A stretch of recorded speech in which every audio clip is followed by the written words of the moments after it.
নমস্কাৰ প্ৰিয় দৰ্শক, মই মীৰাই আপোনালোকক স্বাগতম জনাইছোঁ আজিৰ এই ভিডিঅ'টো আপোনালোকৰ বাবে। প্ৰিয় দৰ্শক, ধৰ্ম আৰু কৰ্মৰ ভিতৰত কোন শ্ৰেষ্ঠ বা ডাঙৰ? এদিনাখন ধৰ্ম আৰু কৰ্মৰ মাজত একে লৈ কাজিয়া লাগিছিল। ধৰ্মই কৈছিল মই ডাঙৰ আৰু কৰ্মই কৈছিল মই তোমাতকৈ ডাঙৰ। তেওঁলোক দুয়োজনৰ মাজত কাজিয়া ইমানেই বাঢ়ি গৈছিল যে তেওঁলোকে ন্যায় পাবলৈ দেৱতাৰ ৰজা দেৱৰাজ ইন্দ্ৰৰ সভাত উপস্থিত হৈছিল। তেওঁলোক দুয়োজনকে সভাত উপস্থিত হোৱা দেখি দেৱৰাজ ইন্দ্ৰই সুধিছিল, হে ধৰ্ম আৰু কৰ্ম, কি উদ্দেশ্য লৈ আপোনালোকে ইয়ালৈ আহিছা কোৱা? তেতিয়া ধৰ্ম আৰু কৰ্মই কৈছিল, হে দেৱৰাজ ইন্দ্ৰ, আমাৰ মাজত কাজিয়া লাগিছে, আপুনি দয়া কৰি ইয়াৰ বিচাৰ কৰক যে ধৰ্ম আৰু কৰ্মৰ মাজত কোন সকলোতকৈ ডাঙৰ। এনেকুৱা প্ৰশ্ন শুনি দেৱৰাজ ইন্দ্ৰই মহা চিন্তাত পৰিল। তেওঁ ভাবিবলৈ ধৰিলে, প্ৰকৃততে তেওঁলোক দুয়োজনৰ ভিতৰত কোন শ্ৰেষ্ঠ? দেৱৰাজ ইন্দ্ৰই ন্যায় কৰিব পৰা নাছিল। তেতিয়া দেৱগুৰু বৃহস্পতিয়ে ক'লে, হে দেৱৰাজ, ইয়াৰ শুদ্ধ উত্তৰ মাত্ৰ ৰজা বিক্ৰমাদিত্যই দিব পাৰিব। তেওঁ এই সময়ত পৃথিৱীৰ লগত বাস কৰি আছে। আমি সকলোৱে ৰজা বিক্ৰমাদিত্যৰ ওচৰলৈ যোৱা উচিত হ'ব। দেৱগুৰু বৃহস্পতিৰ কথা মতেই দেৱৰাজ ইন্দ্ৰ দেৱগুৰু বৃহস্পতিৰ লগত ধৰ্ম আৰু কৰ্ম ৰজা বিক্ৰমাদিত্যৰ ওচৰলৈ আহিল। ৰজা বিক্ৰমাদিত্য বৰ ধাৰ্মিক, ন্যায়পৰায়ণ, দানী আৰু প্ৰজা হিতৈষী আছিল। তেওঁ সকলোকে তেওঁৰ ৰাজসভাত দেখি প্ৰণাম জনালে আৰু ক'লে, হে দেৱগণ, কি কাৰণে আপোনালোকে মোৰ সভাত উপস্থিত হ'ব লগা হ'ল আৰু মই আপোনালোকক কি ভাৱে সেৱা আগবঢ়াব পাৰো কৃপা কৰি জনাওক। দেৱৰাজ ইন্দ্ৰই ক'লে, হে ৰজা, আমি সকলোৱে এটি সমস্যাত পৰিহে আপোনাৰ ওচৰলৈ আহিবলগীয়া হ'ল। আপুনি দয়া কৰি জনাওক, ধৰ্ম আৰু কৰ্মৰ ভিতৰত কোন ডাঙৰ? ৰজা বিক্ৰমাদিত্য কিছু সময় চিন্তা ভাৱনা কৰি ক'লে, হে দেৱগণ, ইয়াৰ উত্তৰ পাবলৈ আপোনালোকে সকলোৱে মোৰ লগত বনলৈ যাব লাগিব। তেতিয়াহে আপোনালোকে ইয়াৰ উত্তৰ পাব। অনতি পলমে তেওঁলোকে বনত উপস্থিত হ'ল। বনত উপস্থিত হোৱাৰ পিছত ৰজা বিক্ৰমাদিত্যই ধৰ্মক সুধিলে, হে ধৰ্ম, প্ৰথমে তুমি কোৱা, তুমি কেনেকৈ ডাঙৰ হলা? তেতিয়া ধৰ্মই ক'লে, হে ৰজা, মই যদি টোপনি যাওঁ এই সংসাৰত অত্যাচাৰ বাঢ়ি যায়, সেই কাৰণে মই ডাঙৰ। ইয়াৰ পিছত ৰজা বিক্ৰমাদিত্যই কৰ্মলৈ চাই সুধিলে, হে কৰ্ম, এতিয়া তুমি কোৱা, তুমি কেনেকৈ ডাঙৰ? তেতিয়া কৰ্মই ক'লে, হে ৰজা, মই এই কাৰণেই ডাঙৰ, যদি মই টোপনি যাওঁ তেতিয়া এই সংসাৰ কেনেকৈ চলিব? ৰজা বিক্ৰমাদিত্যই মনে মনে কিবা চিন্তা কৰিছিল।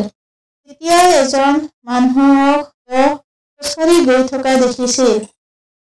তেতিয়া ৰজাই ক'লে, হে কৰ্ম, তুমি সেই মানুহজনক সোধাগৈ তেওঁক লৈ যাব, তুমি তেওঁক শপথে কৰ্ম কৰোৱা আৰু তোমাৰ চমৎকাৰ দেখুওৱা। তেতিয়াই ধৰ্মই ক'লে, হে ৰজা, মই সেই মানুহজনৰ ধৰ্ম হওঁ, অৰ্থাৎ মই টোপনি যাওঁ, কিন্তু আপুনি কৰ্মক তেওঁৰ ওচৰলৈ পঠিয়াই দিয়ক। এই কথাষাৰ কৈ ধৰ্মই টোপনি গ'ল। ইয়াৰ পিছত কৰ্মই সেই মানুহজনৰ ওচৰলৈ গৈ সুধিলে, হে মানৱ, আপুনি কোনফালে যাবলৈ আহিছে? তেতিয়া মানুহজনে ক'লে, মই মোৰ গুৰুদেৱৰ ওচৰলৈ যাবলৈ ওলাইছো। তেতিয়া কৰ্মই ক'লে, হে মানৱ, মই তোমাৰ কৰ্ম হওঁ, ব'লা ময়ো তোমাৰ লগতে যাওঁ। আজি তুমি তোমাৰ গুৰুদেৱৰ পৰা ভাল এটি বৰদান খুজি ল'বা। সেই মানুহজনে বহুতো আনন্দিত হ'ল আৰু গুৰুদেৱৰ ওচৰলৈ যাবলৈ ব্যাকুল হৈ উঠিল। প্ৰিয় দৰ্শক, ধৰ্মই শুই পৰাৰ কাৰণে মানুহজনৰ ওচৰত থকা জ্ঞান লাহে লাহে কমি আহিল। ইয়াৰ পিছত যেতিয়া মানুহজনে গুৰুদেৱৰ আশ্ৰমত উপস্থিত হৈছিল, তেতিয়া গুৰুদেৱে গভীৰ তপস্যাত লীন হৈ আছিল। মানুহজনে গুৰুদেৱৰ তপস্যা ভাঙিবলৈ বহুতো চেষ্টা কৰে, কিন্তু গুৰুদেৱৰ ধৰ্মই টোপনি গৈছিল, লগত মাত্ৰ কৰ্মহে আছিল।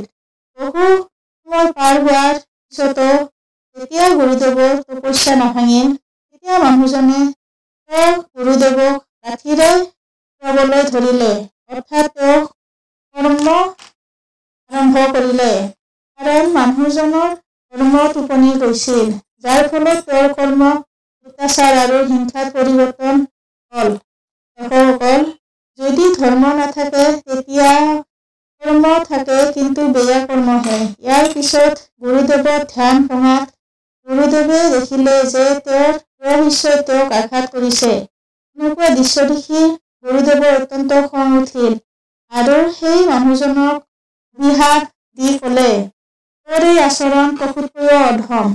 তোক মই অভিশাপ দিলো, এতিয়াই তই গাধ হৈ যা।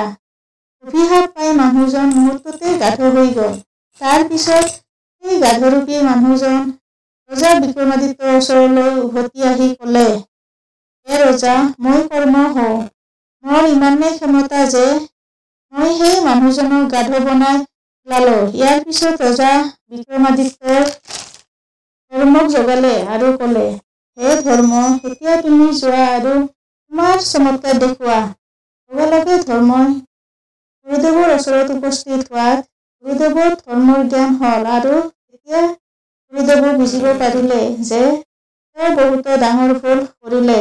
তেওঁ দুখী মনেৰে ক'লে, হে প্ৰভু, এয়া মই কি কৰিলো? মোৰ অজ্ঞানতাৰ কাৰণে মোৰ প্ৰিয় শিষ্যক অভিশাপ দিলো। দৰ্শকসকল, ইয়াৰ পিছত ধৰ্মই গাধৰূপী মানুহজনক আৰু তেওঁৰ পত্নীৰ ওচৰলৈ আহিল। তেতিয়া সেই গাধৰূপী মানুহজনে দৌৰি বাহিৰলৈ যায়।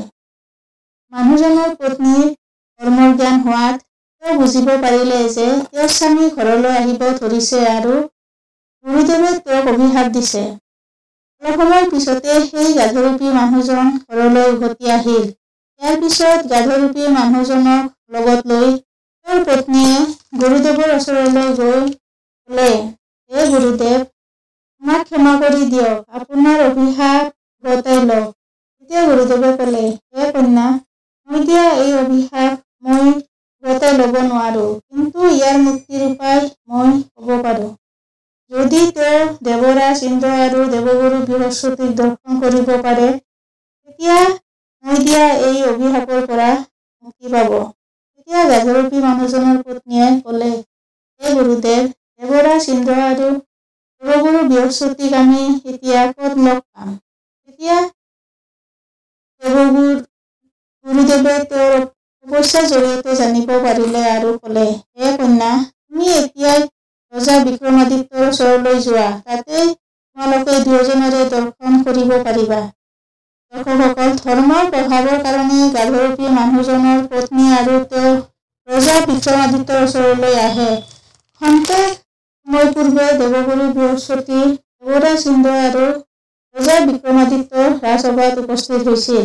দৰ্শকসকল, ইয়াৰ পিছত যেতিয়া গাধৰূপী মানুহজনে দেৱৰাজ ইন্দ্ৰ আৰু দেৱগুৰু বৃহস্পতিক দৰ্শন কৰাৰ লগে লগে গুৰুদেৱৰ সেই অভিশাপৰ পৰা মুক্ত হ'ল। তেতিয়া ৰজা বিক্ৰমাদিত্যই ক'লে, হে কৰ্ম, তুমি ডাঙৰ নহয়, তুমি তেতিয়াই ডাঙৰ বা যেতিয়া তোমাৰ লগত ধৰ্ম, ন্যায় আৰু নীতি থাকিব। এই সকলোবোৰ তোমাৰ লগত থাকিলেহে তুমি ডাঙৰ হবা। যদি তুমি অন্যায়, অধৰ্ম আৰু অত্যাচাৰৰ লগত থাকা, তেতিয়াহ'লে তুমি সদায় সৰু হৈ থাকিবা। হে কৰ্ম, তুমি যেতিয়াই ডাঙৰ হবা তেতিয়া ধৰ্ম তোমাৰ লগত থাকে, সেই কাৰণে ধৰ্মই ডাঙৰ। ৰজাৰ উত্তৰ পাই ধৰ্ম আৰু কৰ্ম দুয়োজনেই আনন্দিত হয়। দৰ্শকসকল, ভিডিঅ'টো ভাল লাগিলে চেনেলটো ছাবস্ক্ৰাইব কৰিব। আপোনাৰ দিনটো শুভ হওক। পুনৰ লগ পোৱাৰ আশাৰে আজিলৈ আহিছো।